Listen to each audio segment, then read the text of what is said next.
Hey, it is time to talk Bridgerton. Thanks for popping over. Sorry, this is a little later than I ideally anticipated, but you know what they say about the best laid schemes of mice and men, and Kate and Anthony would definitely have something to say, I think, about that as well.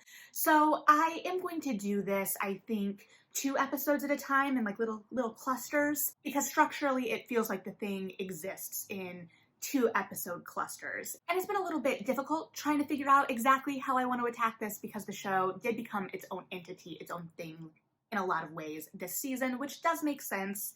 And, you know, I'm kind of going to look at this both from my book fan brain, but also my dramaturgy brain in terms of how to translate this kind of story to the screen, especially considering we haven't really looked at a series like this, a very traditional romance series, and the conventions that come with that, as I've said, translated to the screen. So there are different expectations and different, you know, hurdles to kind of overcome in terms of how to tell a story within the different mediums. And then I'm just going to have kind of my gut reactions to things as well. I'm going to miss things. I'm going to miss Easter eggs for other books. I'm going to miss Easter eggs from last season. I'm going to miss things just because I am. I'm not perfect. So if there are things that I've missed that excited you, let me know, because I want to be excited by the things too. But you know, I'm just human and 100% not going to catch everything, as evidenced by all the things people caught in the trailer that I didn't. So overall, I'm not upset about changes for the sake of changes or the idea that it's not a beat for beat retelling of the book. But at the same time, there are changes and choices that were made that I think worked really well, and I understand the storytelling angle and why that choice was made, what it does for the characters, what it does for the story, how it slightly alters the story we're telling in this iteration while still staying true to the feel of the source material. But also there were some changes that I admittedly didn't love of the spirit of things, and I'll get to all of that, you know, as we kind of go through it. And my only other big thing with the changes idea is there is that scene at the end of season 1 that is very contentious. And there was a sense that that was left in, even in spite of the changes made in season 1, to stay true to the book. But the fact that that was left in narratively, and there were so many narrative changes made to this season, it just kind of left me a little unsettled. But overall, I really enjoyed my time, even if there were things that, especially in the second half, I definitely was missing, admittedly. But we'll get to all of that in due time. One thing that did strike me, I think, in terms of kind of the overarching storytelling between the book and the show here, was how internal a lot of the book is, and you're in these characters' heads. That makes sense. And that is one, I think, of the big challenges of translating something like this from the page to the screen, is so much internal dialogue, so many feelings that have to be translated in a way that feels honest and true on screen, right? It's easy to feel overwrought. And we'll get into all that, but I think that the actors did a fantastic job this season. And I think that a lot of the choices and changes that were made to the material was to kind of have an external conflict kind of help drive things, but also having the characters making choices and those choices and that action helping drive things instead of that internal struggle that, again, we're not going to be able to see as well driving things. That being said, I think that more of the internal struggle could have been articulated in the text. I think the actors played the subtleties of everything really well within the text they were given, but I think more of that could have been inherent in the text of the thing, but who knows? Now, when I talk about that structure and kind of how it's broken down, so when we're looking at the first 2 episodes, capital R Rake and Off to the Races, these feel like the most like buttoned up, the most society. These are our establishing episodes, tonally, structurally, you know, the whole shebang. But we're establishing from the outset. So we open on the Bridgertons preparing for Eloise's coming out, her debut. And forgive my lack of visual aids, we'll do the best we can with what we have.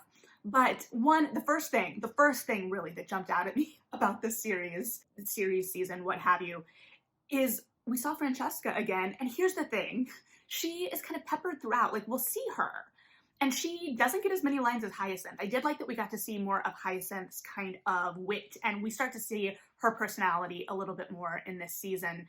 But Francesca is there, but not at the same time. She's just kind of like in establishing shots. And I found that really interesting because it goes back to changes being made Here we have an example kind of when the series was coming out, Julia Quinn kind of wrote herself into a corner. And the series has an opportunity to kind of correct that. We know the course of her story, and yet we're not necessarily doing that. We're keeping her on the periphery. And so I'm assuming that come her season, that we'll still be playing with that idea of her feeling very separate from her family. But I found that super interesting. This idea that Francesca is still kind of on the outside. She is the Bridgerton we know the least about, like very little about within the context of the show. And honestly, well, in the books, we at least kind of have an idea that she's married or this or that at the other at certain times, maybe. But I found that very interesting for sure. Additionally, seeing Gregory in the carriage with the boys as they're going to the palace made me a little bit more emotional than it probably should have. I really enjoyed kind of how we started to establish Gregory and we saw a little bit more of him. And yeah, seeing him with the brothers and then that banter between Anthony and Benedict and getting to see a little bit more of that relationship starting in that carriage scene and then Gregory being kind of on the ends now of that and getting to see a little bit more of that dynamic was a lot of fun. The family is always a delight. And then once we get to the palace, the debut, which honestly, I'm going to be real with you, I'm not super invested in. That's not something in the books that we see necessarily. We don't see that side of things. And there's much more emphasis in this show put on the idea of the diamond. And obviously, you know, last season with Daphne, in the book, she wasn't the diamond. Edwina, yes, we knew that she was the incomparable of the season based on a line in like chapter 1. But Daphne had been out for a couple seasons in the book.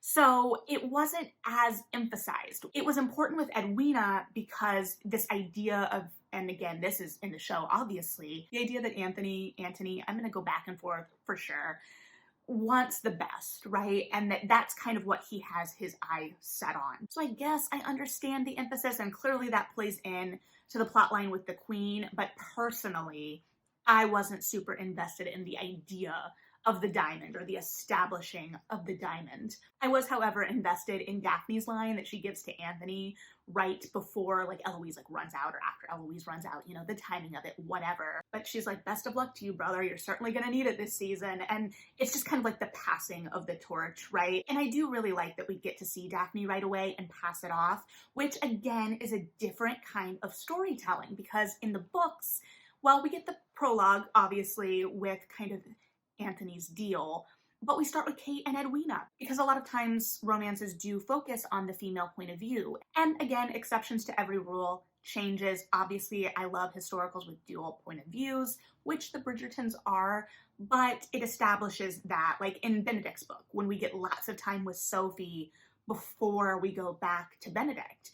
So there's just something to be said there, but here the show, we're clearly, it's Bridgerton, we're following the Bridgertons, so we have to navigate that slightly differently. And then we get a little bit more of Lady Whistledown with Penelope. Obviously, that is a huge, huge plot line this season, and I'm kind of torn on it. I like that we get to see Penelope kind of engaging with that, struggling with that. Obviously, the way that was set up in book 4, well, not obviously, the way that that reveal is set up in the books is kind of sudden, so I like getting to see some more time and getting to see her kind of struggle with the choices that this necessitates, like how she has to navigate that identity. But there were times it then forced her into some harsher choices than I expected from Penelope at that point in her story. And again, we'll get into all of that. But this first episode, the way it kind of set itself up, especially with showing, you know, the Featheringtons are destitute, and we see Penelope kind of squirreling away coins under the floorboard, I truly thought we were going to have Penelope kind of maneuvering to save her family with her fortune in some kind of way. And I was really intrigued by that idea. So I didn't think to my viewing that that's really how it played out. If I missed something, let me know. Or if you think that there was something established there that's going to pay off later, also let me know, because I'm really fascinated by what that would do. And again, I think that that whole storyline is going to set up a lot more stakes come that season, but we can kind of look at that more in depth as they happen throughout the season. And then we move back into the Bridgerton drawing room. And I promise I'm not going to just like be like, and this scene happens, and this scene happens for the whole series. But this is kind of our establishing, right? We're establishing the tone of the show. We're establishing the plot lines we're setting up, the whole thing. And again, there are some plot lines I personally just don't care about. And honestly, there are some plot lines that I kind of resented a little bit because I think that they took screen time away from Anthony and Kate and being able to deepen that relationship even further. But that's neither here nor there, and I guess we can explore that a little bit more as we get to them. This drawing room scene, one, I love Eloise's outfit in this. She has that really gauzy blouse with the really big bow. It's like also gauzy. I loved it. I want that shirt. But the drawing room scenes with the Bridgertons are again some of my favorite scenes. And I think it's because those scenes are where I see the tone of the books the most. They're fast-paced in the banter with the Bridgerton siblings. They're quick-witted.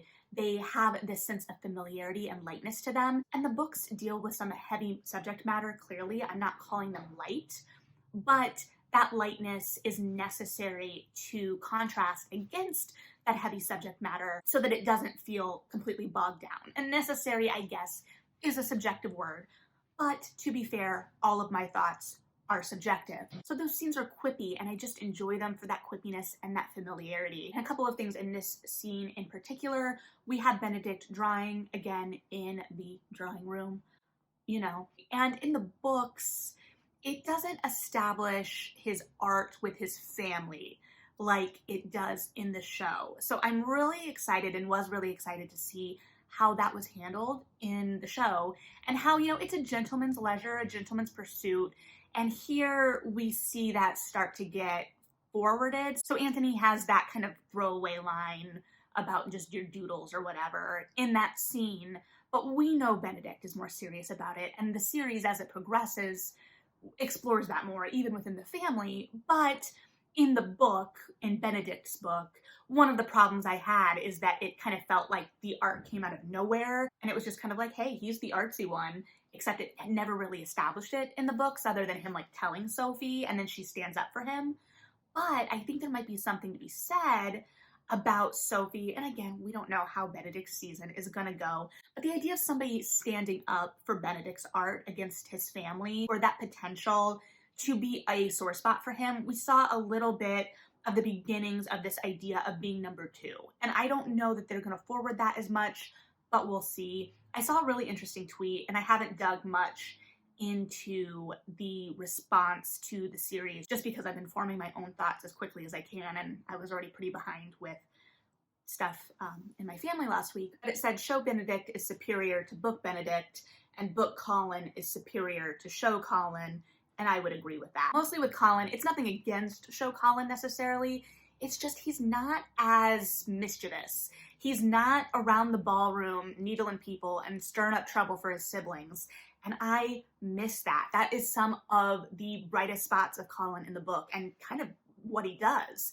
He just pesters his siblings and inadvertently sets them up sometimes. And I don't know, I missed it. So then Anthony swoops in and he's being a jerk face, you know, as he does. I really enjoyed that shot of the pocket watch because I think it was subtle.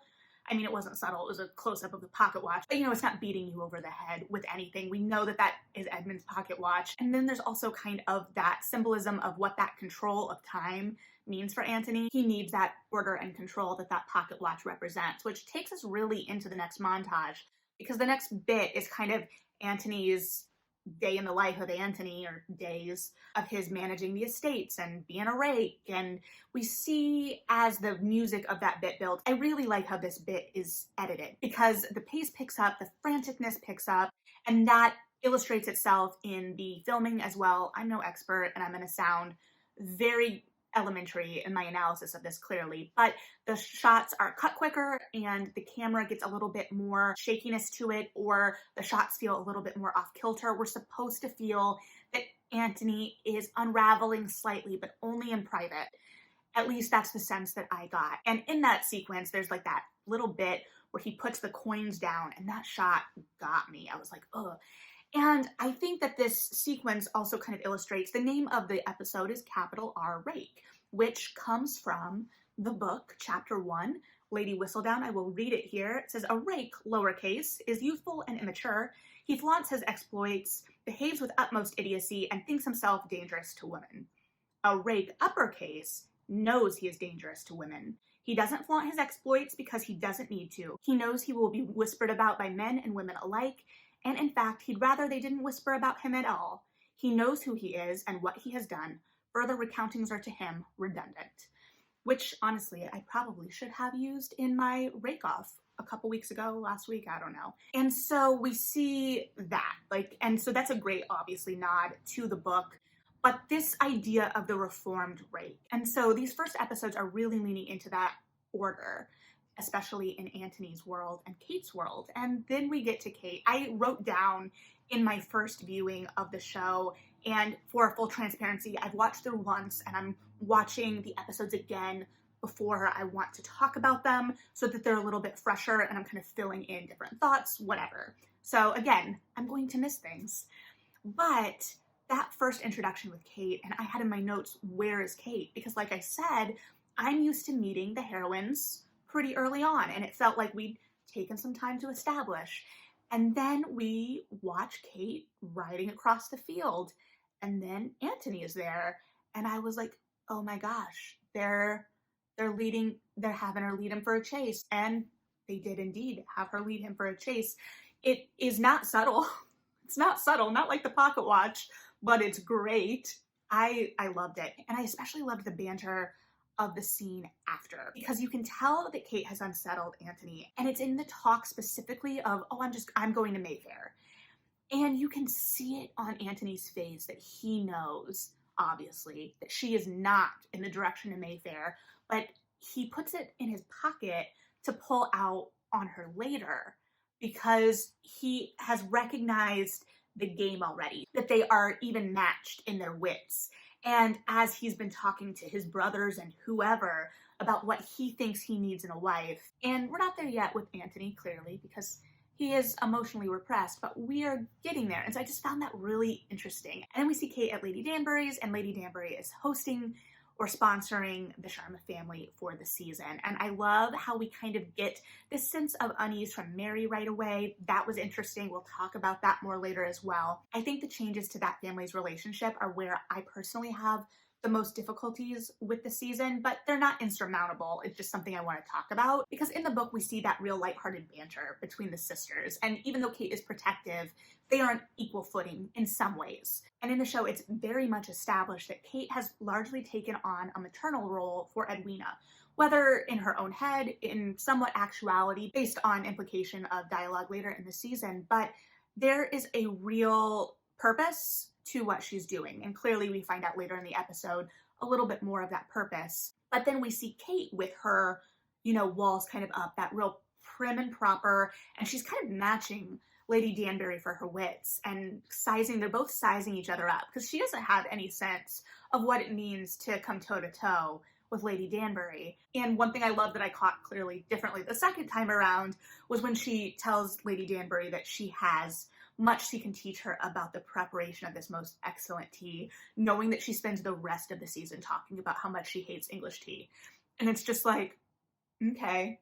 But I really liked the dynamic that set up between Lady Danbury and Kate, and I really like that relationship this season. That being said, when the sisters are getting ready for Lady Danbury's ball, and this is the first kind of private moment we've seen between the two of them, and we see kind of Edwina's nerves, but also we see Kate being a little bit more gentle with her, a little bit more unguarded. And I think I would have liked to see even more between the two of them there, but it still is really lovely. And there's that line about how they'll always be sisters from Kate. And she said, this place may be different, but it will never change the way you and I see each other. And the second time through, that one is kind of rough. And again, we'll get into all of that later, and I get it, but also, I don't know. So that scene, we're again establishing this relationship, what they mean to each other, what Kate feels her duty is, and then the first ball of the season. I love, again, how these balls translate to the screen. They're more opulent than I ever pictured in a romance novel. There is a real extravagance and opulence. It's visual eye candy, and I love it.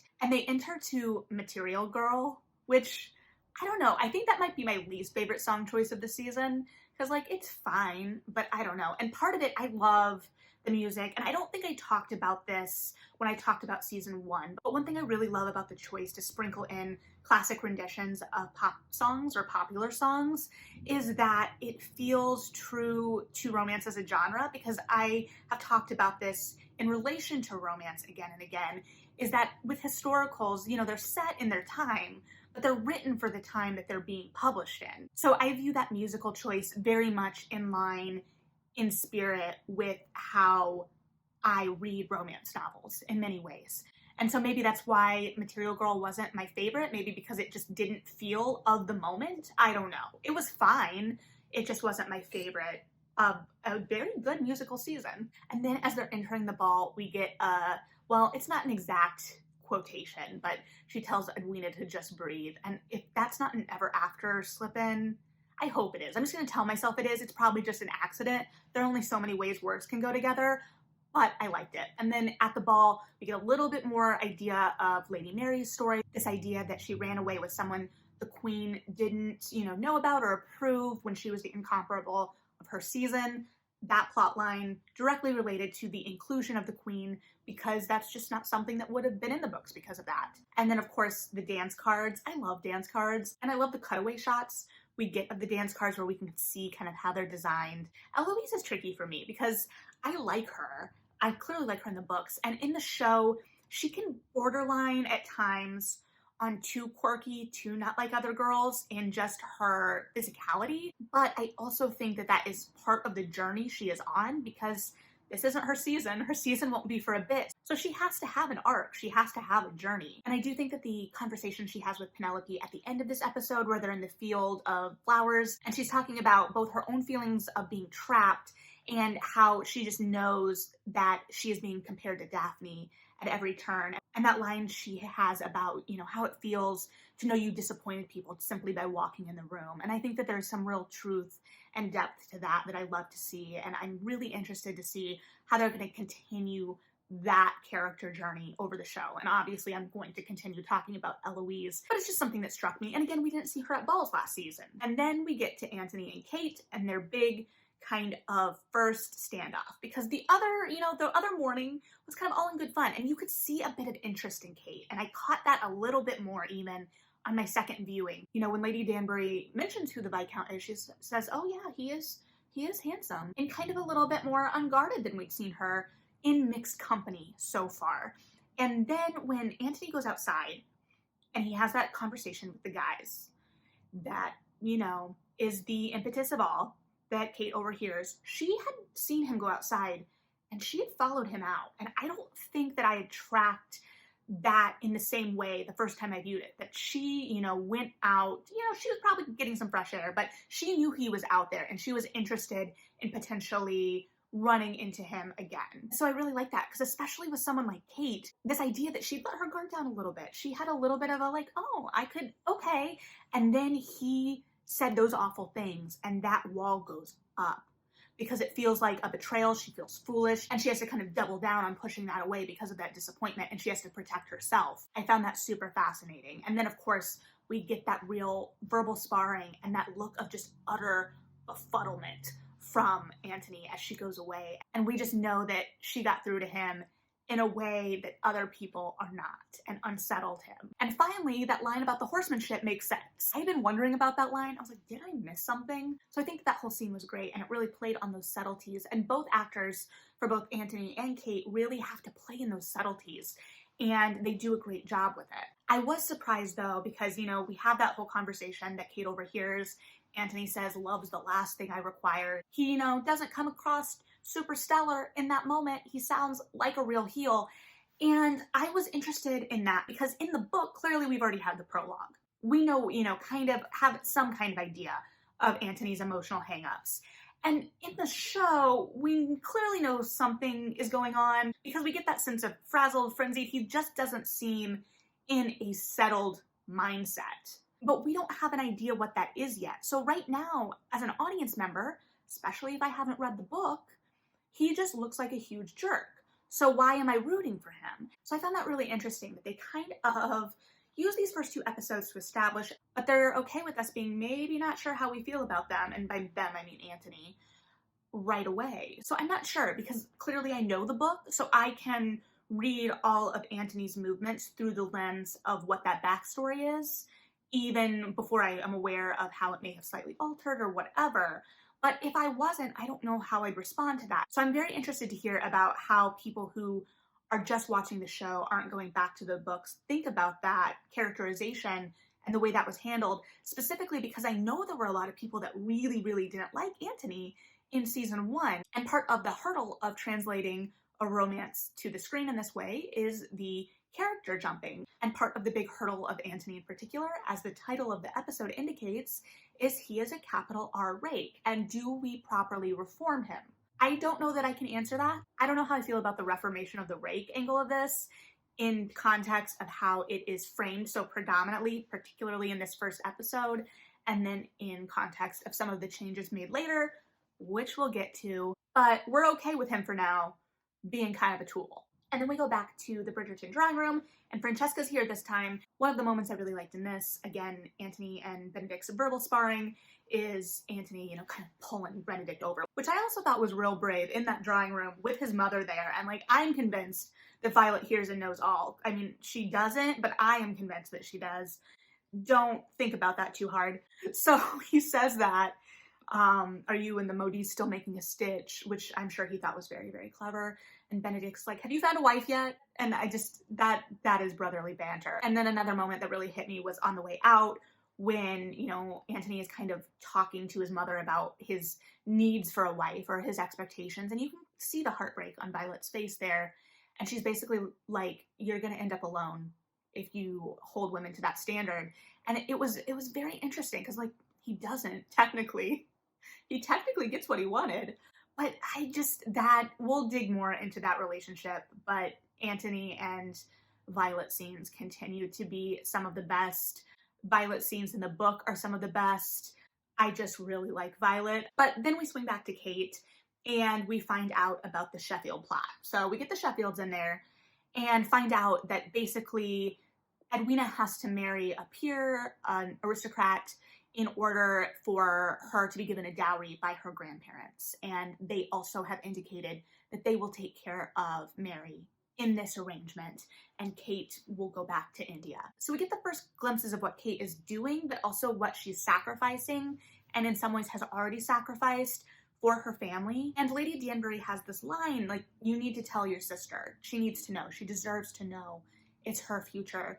And Kate is like, I don't want to burden her. I don't want her to have to make that choice because I know my sister, and if she knows that this is the reality, she'll just marry the first person who offers, and I want her to have happiness. And so we see this idea of Kate being willing, one, to give up her own happiness, but that she's willing to take on those burdens for the family, whether that is the right instinct or not. And it's interesting because I like the parallel that draws between Anthony and Kate. I like that kind of puts them on equal footing in some ways, but I also dislike that it takes a little bit of agency away from Edwina. Obviously in the book, she knew her circumstances, she knew the reality, and there was that sense of weight to her. And so even as she was even-tempered and good-spirited, she also was dealing with this weight of responsibility for her family. And so there was some conflict for her there. And so I think that choice took away a little possibility for depth for the actress playing Edwina, and I don't know that they really gave her anything else in return to play. So it's an interesting, I get why the choice was made, but it upset the dynamic of the sisters, and I loved the dynamic of the sisters in the book, and that's going to be kind of a common reoccurring theme as I go through these episodes, I think. But in that moment, that's kind of how it breaks down for me as a viewer.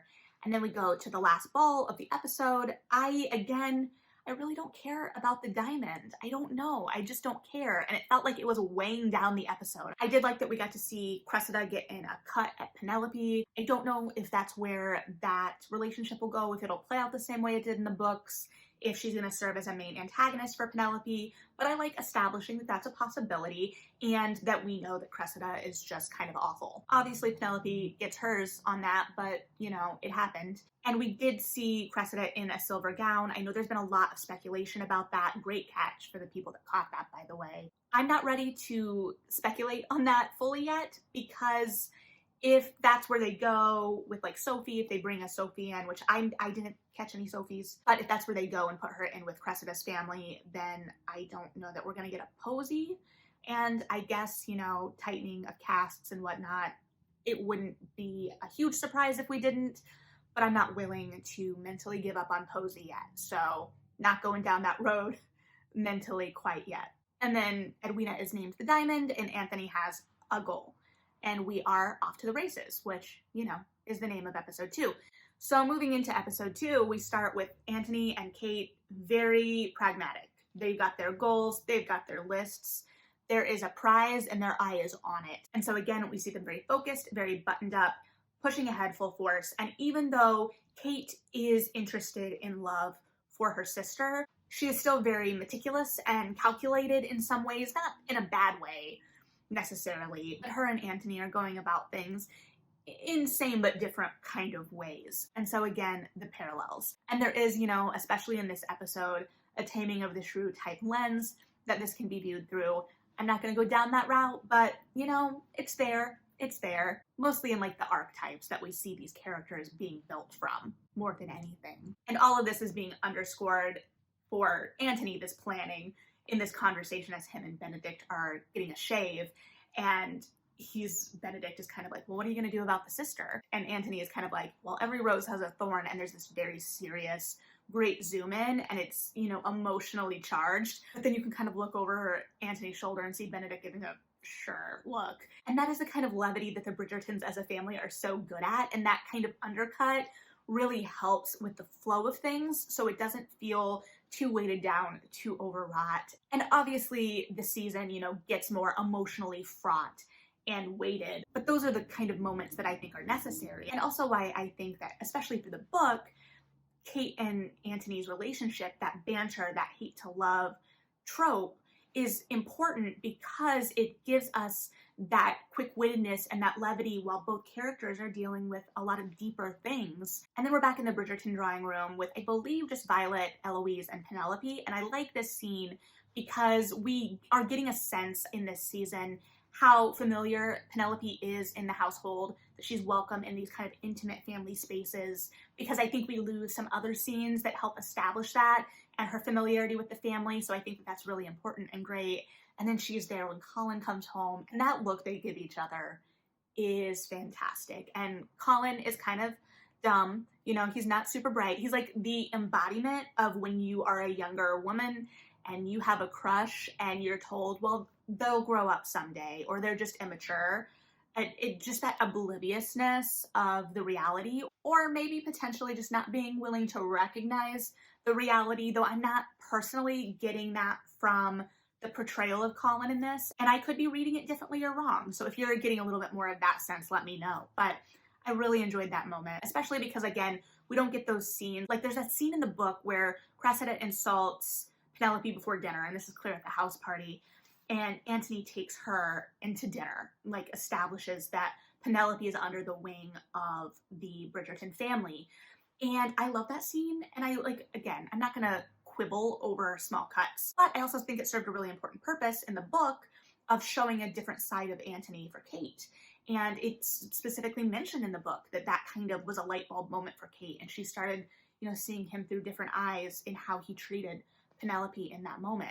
So it's just, what you gain and what you lose narratively with every cut. But I think that they were making changes such as putting her, again, in more family spaces to kind of help establish that familiarity. And then Cousin Jack with the Featheringtons. I feel like I should mention Cousin Jack, but I really don't care about Cousin Jack. And a lot of the Cousin Jack stuff that I'm sure I'll touch on later as well may be kind of uncomfortable, but I think it gave the actress who plays Lady Featherington a lot to play with. I liked that for her, but I also kind of resented it taking away from Anthony and Kate time. So I don't know. He's around. They're going to go to the races too. And Anthony's taking the whole Bridgerton brood to the races, and they missed an opportunity.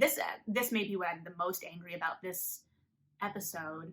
They had that banner, that said "Ask It," and I'm probably mispronouncing. And there was not one note of a musical reference to My Fair Lady. I may have missed it. I don't have, an impeccable ear. So if I missed it, please let me know, because that would make me very happy. You can get the rights to Material Girl and not have a little bit of a nod to all the theater nerds with every duke and I'm not gonna put you through that. We also, before I swing back to Anthony and Kate, have Mondrich come back, and he informs the Bridgerton brothers that he is opening a club, a gaming hell, to rival those in St. James. And I'm sure a lot of other romance readers were like, you're doing what? I had made known my love of a gaming hell as a setting, and It's not really a thing that shows up in the Bridgerton books. So the minute I heard that, my ears perked right back up. But then again, we get Anthony and Kate. And the big thing at the races is that this guy Dorset comes up and escorts Kate. And they have good conversation. And I actually would have loved to see even more of that, or more Dorset. I know we get him through the season, but she opens up to him a little bit, and we get to see a little bit more of an intimate side of her than she's shown others so far, which is why when she finds out that he was sent there by Anthony, it's just that another hit, right? So we've seen her let her guard down for her around Anthony twice now and get made a fool of in her eyes both times. And you can see Dorset is uncomfortable with it when they're sitting in those stands, but it's just played really well. And then the race itself. So again, as we've established, Anthony and Kate are very, buttoned up in many ways in these first 2 episodes. And yet, the minute they start kind of bickering in those stands, one, the fact that they're bickering in public, they bring out something in the other that, right, just needles and forces them to kind of drop their walls in a lot of ways. And then that they're yelling at those horses, kind of making a spectacle of themselves, and are so invested in besting the other, again, in this public setting. It's, it is what it is. And again, though, that it's horse racing and this race. And we're back to the symbolism of that and the chase, which I don't know that we follow up on as much later in the series. I will have to track it again. But the first 2 episodes, at least, were really establishing that. And again, the episode is called Off to the Races. So they're going to punch up that symbolism for sure. And then also in this scene, I really loved the conversation between Lady Violet and Lady Danbury. I especially loved Violet's delivery of perhaps so can the Viscounts, after Lady Danbury is like, perhaps the lady's mind can be changed, when talking about the fact that Edwina is looking for a love match and Anthony has made it clear that that's not what he is after. So there is, again, that dynamic between Violet and Anthony that is just really well done, I think, this season and last season. I think it's really well done,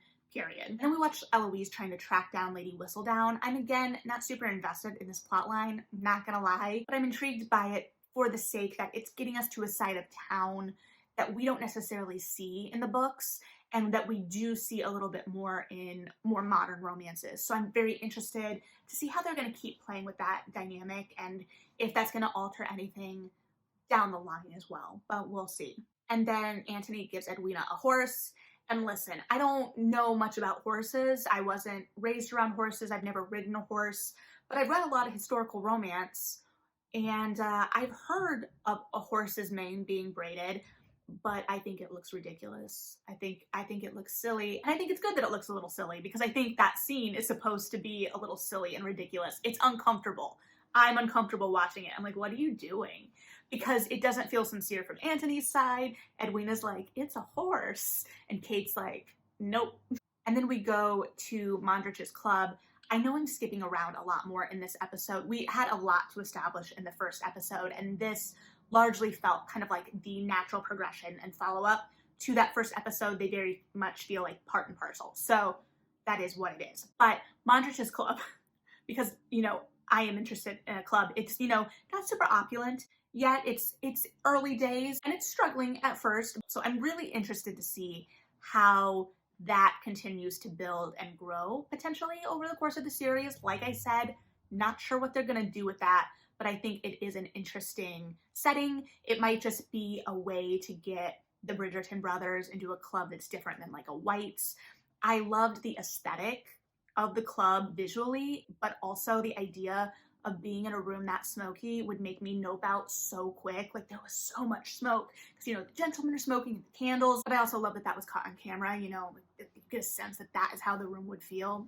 I don't know. And so then the other big scene in this episode, I think, is the Danbury soiree, where it's just kind of like an evening of entertainment where you're showing your talents and trying to impress the diamond of the season. Of course, Anthony does not get an invitation, but his family does, and I love watching Violet kind of cut him down about why he wouldn't have received an invitation, and you've just got Colin and Eloise in the corner kind of chuckling. Because when your brother is that overbearing, you love any opportunity for him to be cut down. But again, it's Violet being able to kind of needle about she's looking for love, or love is on the table. And I actually feel like she's really subtle about it. Like, I know she's not subtle about it, but she's not like, you should be marrying for love from the outset. She's letting him try to maneuver through this and holding her tongue as much as she can, but she's Violet, so she can't hold it all the time. So I really like that. Then we get the conversation between Colin and Penelope, and I will give this to Penelope. She is much braver than I have ever been with my crushes. You know, she's considered a wallflower by society's standards, but she has a familiarity, she has a friendship with Colin, so she goes up and talks to him. She feels comfortable with him, but she also kind of pushes, she's like, so, do you have any women in your life right now? And again, Colin is a little emotionally constipated, runs in the family, and doesn't pick up on it. But the fact that she's kind of willing to kind of needle and try and get to that is very brave. And then she gets friend-zoned pretty hard. He tells Penelope that she doesn't count as a woman, but she's his friend. And he says it so earnestly and so sincerely, at least to my interpretation. And just that idea of how much it can hurt when someone you really care for, maybe even love, have a huge crush on, whatever, doesn't reciprocate your feelings and either is totally oblivious to it or trying to let you down gently, and you kind of have to process that and sit with it. And I think that Penelope's kind of unrequited love looks are just so good. And then the last couple things that stood out to me, I think, are kind of part and parcel. And so we have the juxtaposition of how Anthony views poetry and how Benedict views poetry. And it very clearly establishes where both men fall in terms of feeling in many ways. And Anthony is very practical, doesn't believe in love, no surprise, right? Based on what else we've seen so far. Well, he believes in love, he's not willing to risk love. And Benedict has the artist's soul, he's very romantic, and we kind of set up what we might be seeing from him in his season. And as much as Anthony's emotional constipation and getting him through that is kind of the crux of this season, I think that Benedict's kind of romanticism and the realities of that is going to be a lot of the crux of his season and kind of tempering that with reality. Because if they follow the book to whatever degree, you know, Sophie's realities temper that in many ways. So we'll see how that goes, but I liked that that dynamic was being established, and I liked that we were using poetry to kind of illuminate where each of these brothers were emotionally at the time. You know, Anthony views it as deceitful, Benedict views it as truthful. And then I think that in particular is contrasted with a conversation between Kate and Lady Danbury after the soiree, where Anthony has come in and not successfully pretended to be a poet, but Kate is talking to Lady Danbury about her decision to be a spinster, how she's not looking for a husband this season by any means. It's all about Edwina. And she basically looks at Lady Danbury and is like, you're fine though. And Lady Danbury essentially says to the effect of, because I've lived a life.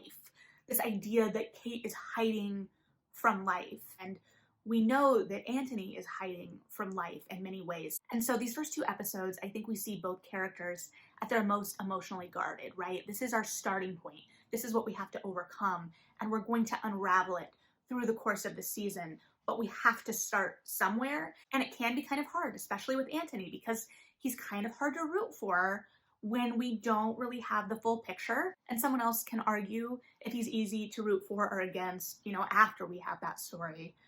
But that's what we're spinning from. So far, you know, obviously changes have been made, but these two episodes, probably because they're mostly establishing, feel the most true to what we start with in the books. This antagonism between Anthony and Kate, Anthony pursuing Edwina, and Kate trying to protect her from that. So yeah, that kind of brings us through the first two episodes. Let me know what your thoughts are on them, and we'll continue to dive into the rest of the season as soon as possible. So thanks for hanging out. Read something good or rewatch Bridgerton, I don't know. And yeah,